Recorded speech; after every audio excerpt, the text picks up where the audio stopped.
Today on Rise Up, we start with highlights from community posts on the Riser's official YouTube channel. Next, we wrap up the latest episode of The Riser, exploring God's purpose, evolving divine laws, and the Mahdi's role in fulfilling the sacred mission, challenging modern views on faith and leadership.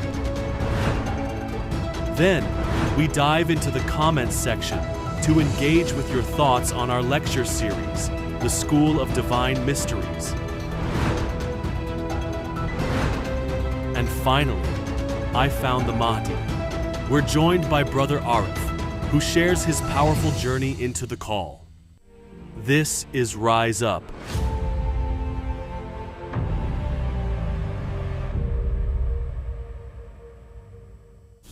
Good morning and welcome to Rise Up. I'm Alia Halal. I'm Kevin Omar Al-Mahdi.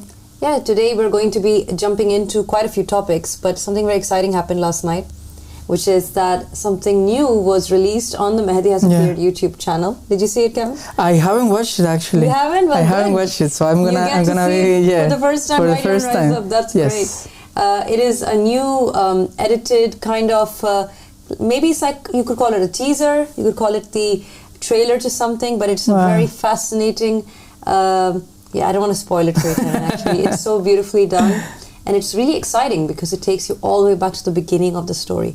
Wow. So it is something very awesome to watch, and it's the first thing on our lineup today, so let's go ahead and play the clip.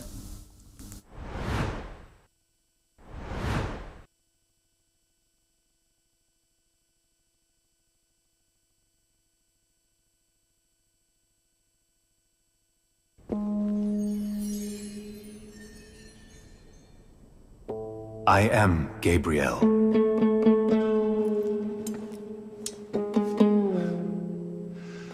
I am Michael.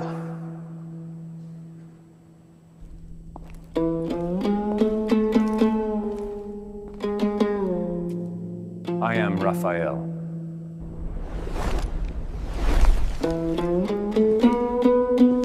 I am Azrael.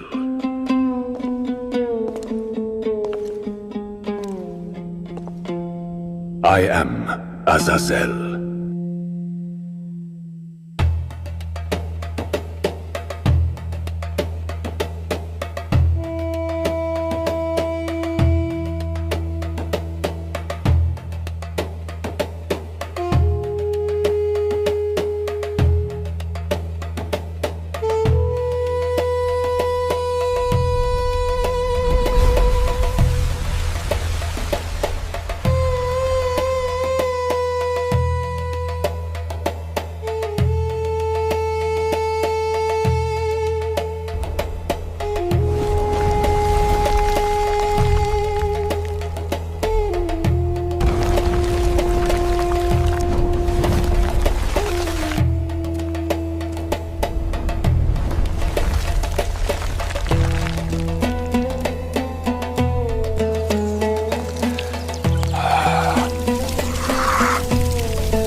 That was a really intense clip. That was wow. It's something else. It It's is, something right? What else. did you think, Kevin? First, I mean, I think that of course this has to be something that is announcing something that is coming in the future. At the same time, it like the visuals, and it reminds you a lot of Tats and right, the the Arrivals. music Yes, and, all this huge throwback to. And it is amazing, no? How right now, like the technology has advanced to such an extent that things that other people have not talked about now, Abba Sadek is being able to convey narratives that people still haven't talked about, still haven't made movies about, and I think when you see this, it's really introspective this clip, because of course this is one of the most controversial topics, I would say, of the Dawah. It is a very difficult one for many people to grasp. Yes. So it is an idea that a lot of people are talking about, but nobody's being taken seriously about it. And one of the things that I know that Abba Sadek does, and I'm pretty sure that when we know where this clip is going, we're gonna see more and more of this ability that Abba Sadek has to just prove to you that basically this is the case. Like he's so good at showing it without a shadow of a doubt, and that's exciting. And the idea that Iblis is the creator of the world is an idea that is so powerful and so deep and so profound that of course it's able to shatter and shake the foundations of every single religion out there. But at the same time, for example, I think about a lot about. For me, this is one of the main controversies. No, I would say that this is one of the strongest bits of the Dawah. Once you start realizing that actually it is true, like the arguments for the fact that Iblis, Satan, is the one who created the material physical universe. Once you start realizing that and noticing the implications of this idea, you realize that the Dawah of the Ahmadi religion of peace and light is the only religion that actually makes sense in the world right now. And maybe it gives you a better sense of reality. Yes. That there is much more than the physical realm that we're going towards. Yes, and because one of the things that, for example, it makes me think about is the fact that for anyone who hasn't gone and checked the Goal of the Wise, or anyone who wants to know more about this idea, go to the chapter on karma in the Goal of the Wise. And in the Goal of the Wise, I would say that there is this argument that I was an atheist, Alia, for 9 years. Yeah. And one of the reasons why I was an atheist is because I wasn't being able to find any argument within the traditional religions that proved to me without a shadow of a doubt that there was a God, right? So the argument of the chapter on karma in the Goal of the Wise is, I would say, the only argument that has actually convinced me that because it's. I'm gonna say something it comes from my experience. Yeah, please. After being some genuine, authentic testimony going on here. After being an atheist for 9 years. And knowing the arguments of the religious people, and knowing what is the answer to these arguments, I would say that the chapter on karma, it has a conversation between Imam Ahmed al-Hasan and Abba Sadek, and Imam Ahmed al-Hasan makes as a case for atheism that is so strong that it's unbeatable. Playing the devil's advocate, right? I have done it with people who like, sometimes people make live streams saying, okay, prove to me that God doesn't exist, something like this, right? Like God versus no. I have used the arguments of Imam Ahmed al-Hasan with these people, and nobody's able to answer them. So the only answer is the answer that is available in the chapter on karma, which again Ahmed Hassan provided after all the arguments he was throwing against. After destroying the whole thing, he gives you the ultimate answer to he shakes the foundation of your understanding, and gives you the true understanding right after. Which is the presence of a system of justice in the world that proves that there is ultimately and that this system of justice is actually controlling the world in a way that Nobody can actually investigate. It's an occult or a hidden way in which a system of justice operates in the world, in which basically everybody experiences karma, and everybody goes through experiences in which you know that what you're experiencing is a response to something that you did in the past. Exactly. But if you go and investigate how it came back to you, you wouldn't be able to trace it down. So who is the one who is controlling it? Why It has is to be it such a perfected kind of system with some kind of manager, Yes. some kind of law that is Yes. governing it? Yes. How? That's the question. Exactly. Is it an accident? Is it a coincidence? Yes. So there is this thing happening in the experiential world. You can experience it. That is just and is perfect.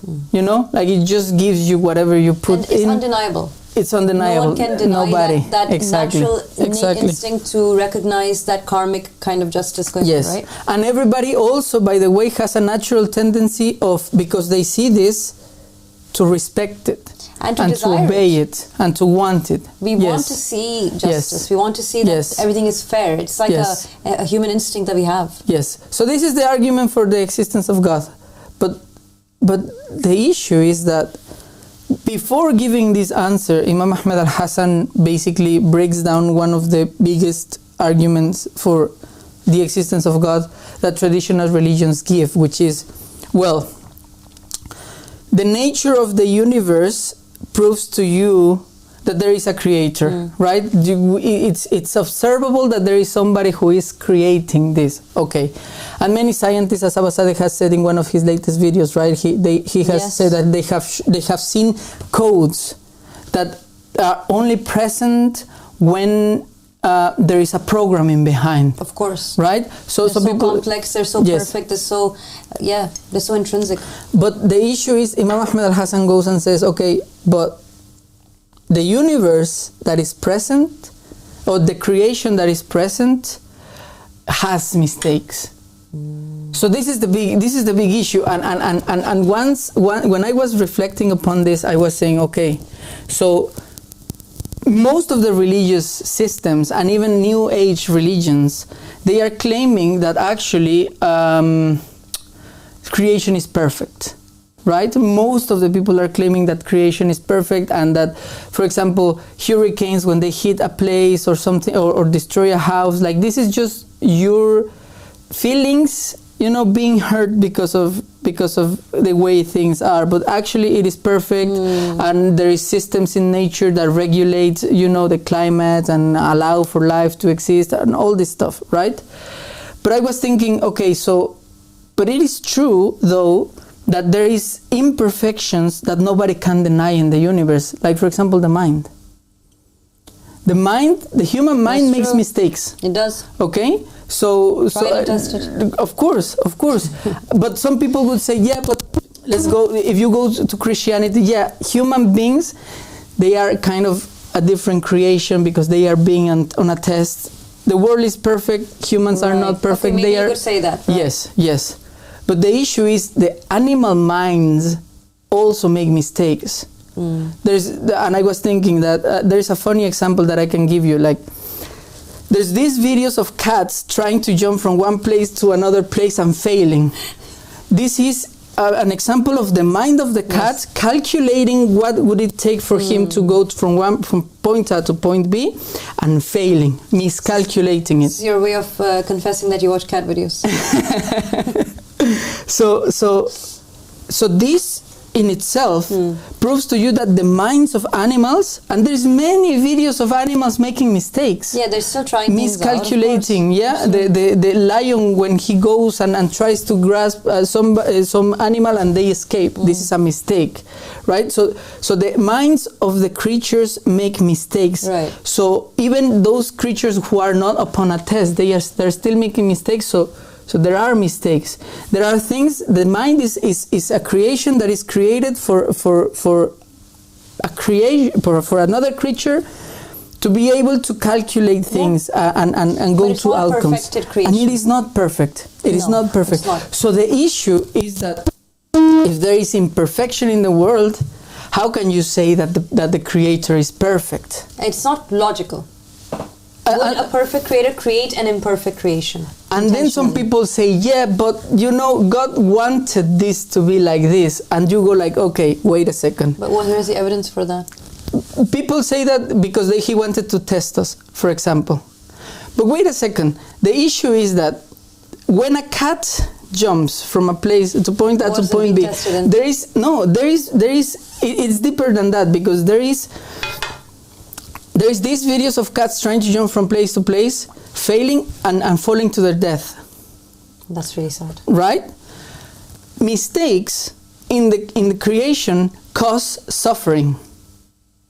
Okay, so if you're telling me that a perfect God who is all-powerful intentionally made it imperfect and knowing that it would cause suffering for the creatures, then you're saying that this creator wanted to cause suffering to the creation. Wow. So you cannot have a good God now.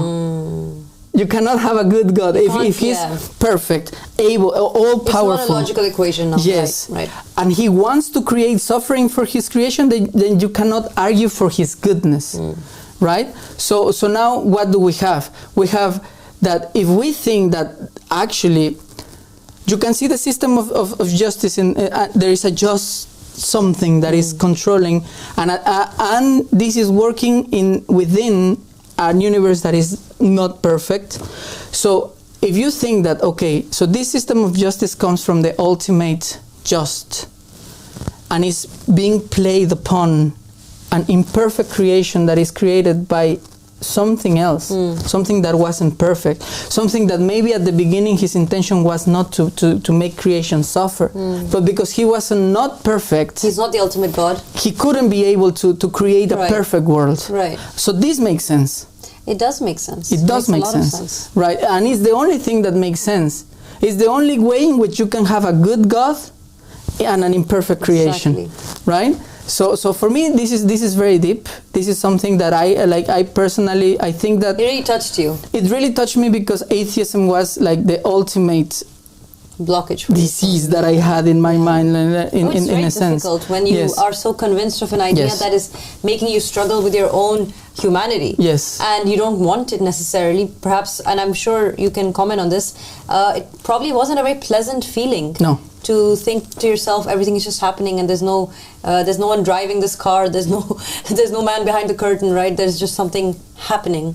Yeah. It can't feel very good. It is ultimately, I think it is an attractive idea, because at the begining it's like, okay, so you're not bound by the morality of the people, so you can enjoy life. With it? Because I've heard I've heard that it's kind of a very degrading thing to consider that atheism equals immorality, because a lot of atheists say, well, we're very moral, we're more moral than many religious people. No, there's many to that.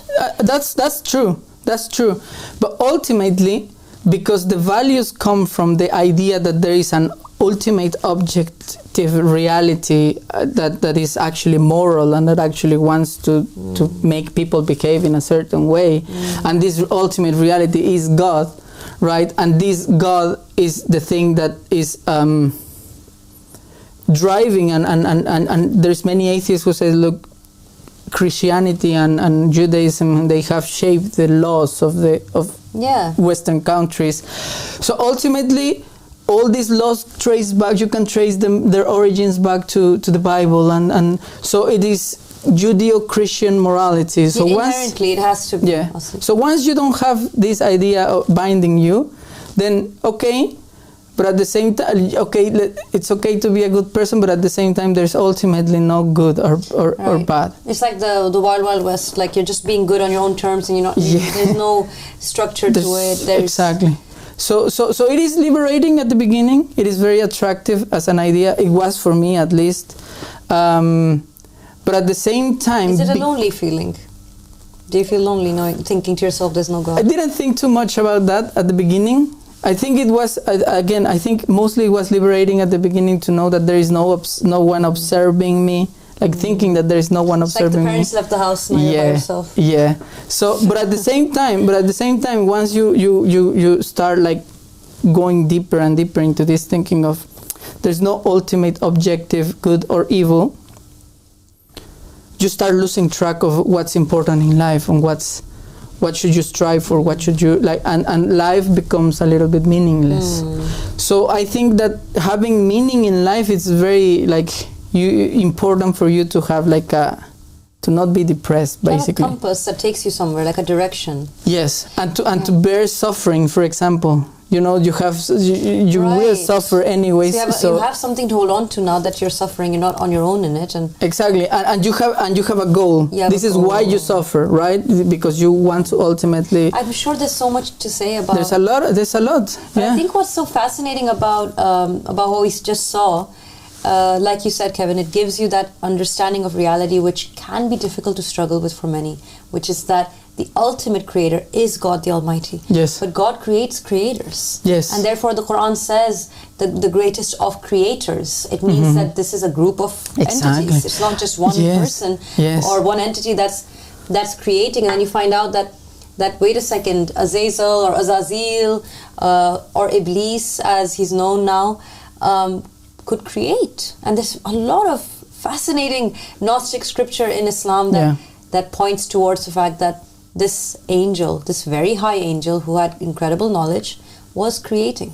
Yeah, it's out there. Yeah, and I'm pretty sure this journey is going to be like opening a door that you didn't know that could open, and looking into things in a very different way. And I'm very excited about it. I'm really excited about it because I think it's important. I think people need to realize this. I think it's going to be really useful for all of the people. I have read atheist philosophers, for example, contending against Christianity and all this stuff, and then stopping and saying, but actually the idea that some Gnostic Christians had, that actually the creator of the world is the devil, and this is why could be so they entertain it a bit. They entertain it, and they say it's more logical to think in this way. And it is logical in that sense. But let's not talk about it. Let's focus on It's a very confusing world, isn't it? It's a world that's so beautiful, that's so majestic, in its nature and in the systems that run it. But then it's also a world where you have people getting cancer. Yes. And it's also a world where terrible accidents happen, or there's psychoses that exist that cause so much suffering and damage in society, that create social issues. It's a world that needs, as you said, it needs a guardian, it needs a parent to kind of be there, without which it wouldn't be functioning very well. But it's been created in this kind of mismatched, fascinating way. Yeah. And the fact that it's not the ultimate creator who made it, but someone who he created, that created it. This is what's so very interesting. And like you said, we're going to see where the journey takes us. Yeah, and don't forget that this creator starts good, then goes bad, So I think the story of Iblis has to be like really fascinating. What an interesting study that is. Yes, right? Definitely. Very, very strange. And we're on our own journeys here. And the thing is that what we need to keep in mind and remember is that God created angels that worked on his behalf. This is what he did, and this is what he does. This is in the Quran. This is all, in the Quran. It's all over mainstream religion. It's the fact that God exactly. Is not also, why the idea in mainstream religion that the dunya, the worldly world, and it's evil. If you want it too much, it's evil. It's bad for you. Why? Yeah. It is an important question. God is not directly responsible, according to Islamic tradition, for thunderstorms. He's not, he's not directly responsible for the shifts in nature and the weather. He assigns angels to different things, like the growing of plants and the falling of rain and the taking of the souls at the time of death. So God clearly is assigning his messengers or his angels to go out there and do work. So clearly they have abilities and they are able to create to some extent. It is necessary. It is what it is. It is necessary. It's what he wanted. This is what God is doing. Yeah. And I think another thing I really want to throw in there is there's this notion that God is the ultimate creator. And saying that something else could create is diminishing in God's abilities and power. When the truth of the matter is that actually it's the opposite. Yeah. It means that God is such a great, indescribably great entity. The Almighty Huwa, as we say in Arabic, or He, is so great that simply confining him to having created this cup or this world right here is really belittling him. He is much, much greater than that. And imagine if this is such a great observation that we're making, that, wow, this world is so great and something made it, and that is such a fascinating feat and accomplishment, then what is he capable of? Exactly. If anything, it's actually honoring him more. Yeah, no, and if you think that God is all powerful, then would he not be able to create something that can create? Of course he would be able to do that. Of course. So that means, and as you said, it's not diminishing him. It's not putting these creatures above him or at the same level as him. It's just like, imagine how big he is. Exactly. Right? If what you think God did is actually not even God who did it. God is way beyond whatever your wildest imagination. Wow. God is way above that. Right? And the things that you think is God is actually, but the things that you think are God are not God. There you go. Right? So now it's a new.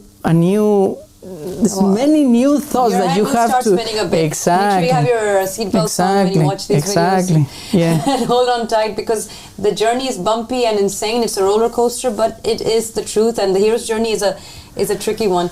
And Kevin, we have something else coming up, which, speaking of the hero's journey, a lot of the believers who are reading The Goal of the Wise, pledging their allegiance, and on this track, on this path, they go out there and they do their missionary work. And we recognize them on Rise Up, and that's our next segment today. It's the community post segment.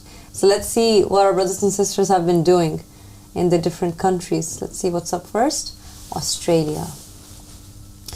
I think I've said this before on the show. This is probably one of my favorite posters. It is amazing. I love it. I also love how unapologetic it is. Yes. And simple and matter of fact. It's very matter of fact, right? It's like, hey, you there. God already chose a leader. Yes, I love it. I love it. You know what I mean? It's one of my favorite ones as well. Yeah. Beautiful. And I like that they put the black banner next to it. Yeah. Down with the Mahdi's manifesto. And this poster saying that the goal of the wise best book on religion, won an award. Yeah.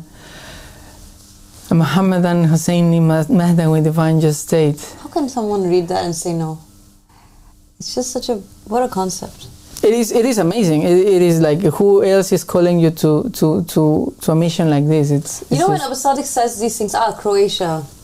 Brother Boyan is out and about in Croatia. And spreading the manifesto. He printed the manifesto and he's spreading it. He's very dedicated. Nice.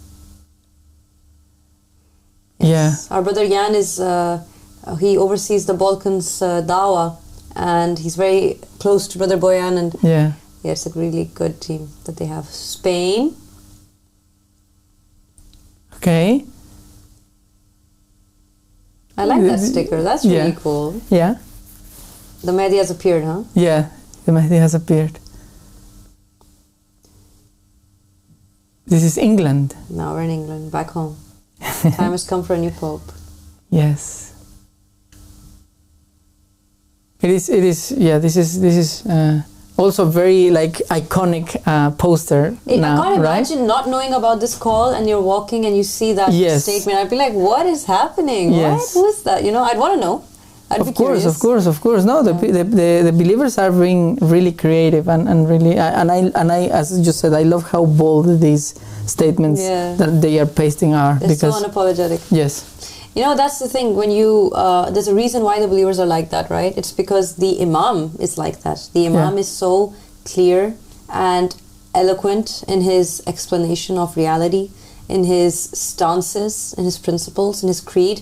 Abu Sadiq is very consistent with his humane principles in applying them, in explaining them, in preaching them.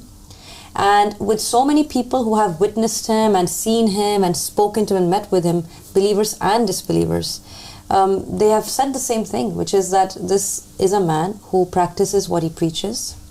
He's the opposite of a non-working scholar who will say a lot of good stuff and never really apply it. And Abu Sadiq has really proven it, like Jesus Christ said, the fruit is, know them by their fruits. Yeah. And one thing I've always kind of seen, and this is more in reference to the Muslim world who are waiting for a Mahdi, right? Okay, the Christians are not waiting for a Mahdi, they're waiting for Jesus Christ. So you could understand their hesitation, you could understand their lack of they feel a bit disoriented when they see the call, because they say to themselves, what is happening here? This is very foreign. And it takes them a bit, but then they get their head around it, and a lot of them have pledged allegiance when they encounter it. But the Muslims, who are waiting for the Mahdi and who we encounter on our different live streams and we speak to them, a lot of them cling to very fundamentalist ideas. Not everyone does, but some do. And those who do, and they tend towards attacking verbally the dawah or harassing the believers who are speaking, I always find it very curious and fascinating, because on the one hand you have someone who is waiting for the Mahdi, and on the other hand they're listening to what this Mahdi is saying and they want to reject it.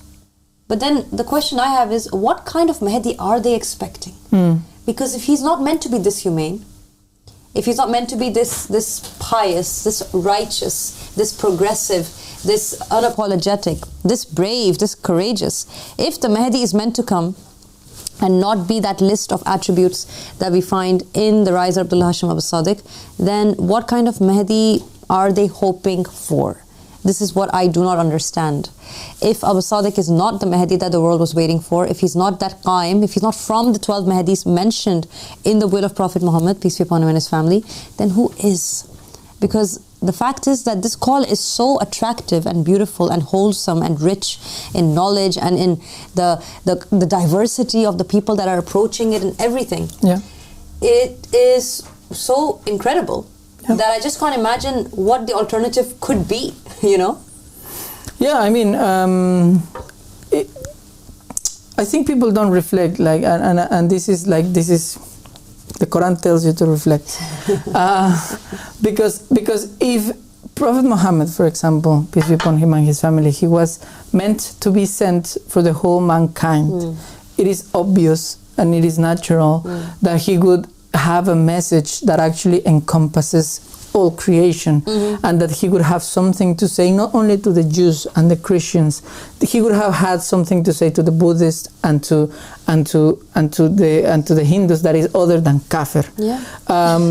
You know, he would have said something that would make them understand that God was preparing them through whatever religion they had to accept the fact that, okay, humanity has to come together and we have to become one single tribe, the tribe of Muhammad, right? Because his message is for the whole mankind, so he has to have a message that encompasses everyone. Now, it is natural also that for these people, for example, who believe that Iblis was the creator of the world, Muhammad and the family of Muhammad would have had something to say about them. Right. For these people who believe that, you know, like these mystery religions, that as he has said, no, these religions that were like basically preached in very closed circles and did certain rituals that nobody knew about, and that didn't preach their religions very open. He would have had something to say, right?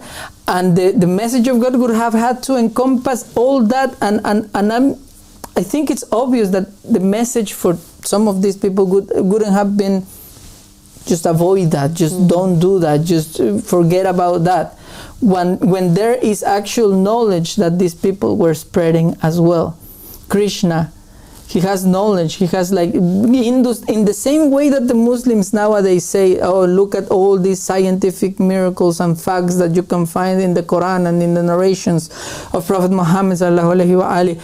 Hindus are doing this, are saying the same about the Bhagavad Gita and all their scriptures, and the Buddhists are saying the same about the teachings of even the, you know, in Pythagoras we're seeing this stuff. You know, that's an interesting thing to study. Yes, we are seeing all these people from a long time ago who came and said something, preached something, and now modern science has been able to confirm that this was true. So where does this come from?